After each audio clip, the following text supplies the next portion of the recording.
Guys চলে আসলাম সিজনের নতুন আরো একটি জোন পুশের ভিডিও নিয়ে। সরি জোন পুশ নয়, র্যাঙ্ক পুশের ভিডিও নিয়ে। কিছুদিন যাবত যারা আমার ভিডিও দেখতেছিলেন তারা অনেক ভালো করে জানেন যে আমি কিছুদিন যাবত জোন পুশ করতেছিলাম এবং জোন পুশ করতে করতে বর্তমানে আমার কেটির অবস্থা একদম 12টা বেজে গেছে।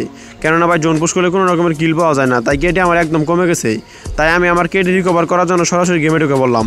গেমে ঢুকে দেখলাম যে আমার টিমমেট সবাই অনলাইনে আছে, তাই আমি সরাসরি তাদেরকে মেসেজ দিয়ে বললাম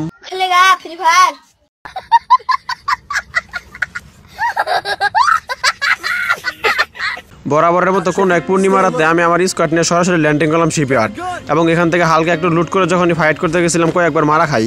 দেন মারা খাওয়ার পর সরাসরি আবার ড্রপ লুট করি। ড্রপ লুট করার পর একটা লুট পাই এবং লুট পাওয়ার সঙ্গে সঙ্গে সরাসরি উঠে যায় ফ্যাক্টরি ছাদের উপরে। কেননা ভাই আজকে আমার লক্ষ্য হলো 10 থেকে 12টা কিল করা।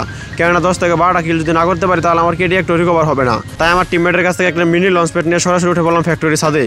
চুরি ডাকাতি করার মাধ্যমে অলরেডি আমার কাছে 4টা কিল রয়েছে এবং ফ্যাক্টরি ছাদে উঠে দেখি নিচে একটা এনিমি আমার টিমের সাথে ফাইট করতেছিল।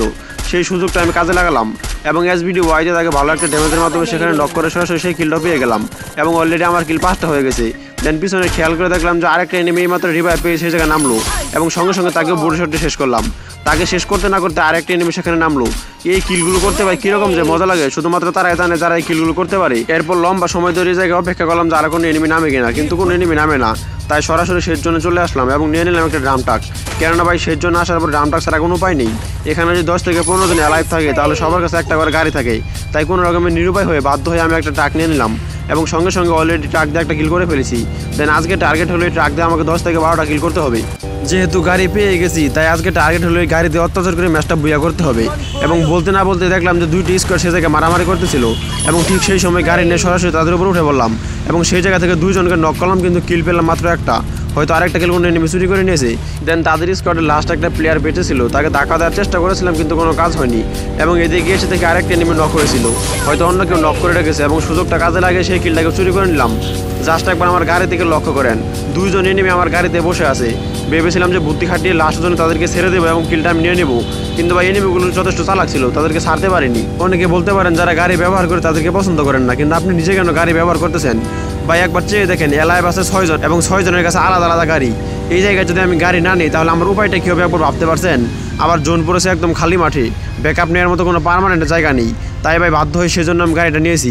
বলতে না বলতে দেখতে পেলাম যে জায়গায় ফাইট করতেছিল এবং কোনো রকমের পরোয়া না করে সরাসরি তাকে গাড়িতে ধাক্কা দিয়ে পাঠিয়ে দিলাম ব্যাংকক। ভাই কী ধরনের ধাক্কাটা দিয়েছে একবার চিন্তা করেন, জোনের বাইরে থেকে সরাসরি 100 কিলোমিটার দূরে চলে গেছে। আপনাদেরকে শুরুতে বলেছিলাম আজকে আমি কোনো রকমের জোন পুশ করে ম্যাচটা সম্পন্ন করবো না, কিন্তু ম্যাচ আমাদের শেষ পর্যন্ত এমন এক পরিস্থিতি নিয়ে গেছে যে জোন পুশ না করে আমি থাকতে পারিনি। অলরেডি দেখেন 6 জন চলে এসেছে এবং এখনও অ্যালাইভ আছে 4 জন। আমার স্কোয়াড থেকে রয়েছে আমি এক এবং এনিমি আছে 3 জন। এই জায়গায় 3 জনের সাথে আমি ফাইট করে পারবো কিনা সন্দেহ। ঠিক এমন সময় এনিমি 3 জন মিলে আমার গাড়িটা ফাটিয়ে দিল এবং কোনো রকমের কুল কিনারা না পেয়ে সরাসরি আমি একটা ব্যাকআপ নেওয়ার জন্য চেষ্টা করলাম তাদের গাড়িটা ফুটানোর। কেননা ভাই তাদের গাড়ি যদি না ফুটায় বাইচান যদি একটা ধাক্কা খেয়ে যায় তাহলে ভাই এখানে এলিমিনেট হয়ে যাবে এবং ম্যাচটা বইয়ে হাতছাড়া হবো। তাই আর দেরি না করে MP40 জাতা দিয়ে সেখানে তাদের গাড়িটা ফুটিয়ে দিলাম এবং গাড়ি ফুটানোর সঙ্গে সঙ্গে ভাই আমি নিজে ম্যানকে চেপে পড়ে গেলাম। কেননা 3টে এনিমি যখনই ভাই আমাকে একসাথে মারতে শুরু করলো আমি তো কোনো রকমের কুল কিনারা পাচ্ছিলাম না যে কী করবো।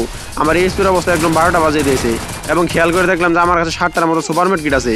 তাই আমার টিমমেটরা আমাকে বললো যাই হোক জোন পুশ করে আপাতত ভুয়াটা কমপ্লিট করো, কিন্তু আমি চিন্তা করতেছিলাম যে 7টা সুপারমেট কিটে জোন পুশ করা আদৌ সম্ভব কিনা। তাই আমি তাদের কথা মতো সরাসরি গ্লোয়ালের কভারে জোন পুশ করা শুরু করলাম এবং একের পর এক সুপারমেট কিট চালিয়ে যেতে রাখলাম। কিন্তু ভাই যখন 5 থেকে 6টা সুপারমেট কিট করলাম তখন খেয়াল করে দেখি আমার কাছে কোনো রকমের মেট কিট নাই। তাই কোনো রকমের চিন্তা ভাবনা না করে সেখানে গ্লোয়ালটা ভেঙে সরাসরি রাজ দিলাম। রাজ দিয়ে সেখান থেকে MP40 একজনকে নক করি এবং আরেকজন জোনে পড়ে এলিমিনেট হয়ে যায় এবং ফাইনালি ম্যাচটা আমরা ভুয়া করে ফেলি।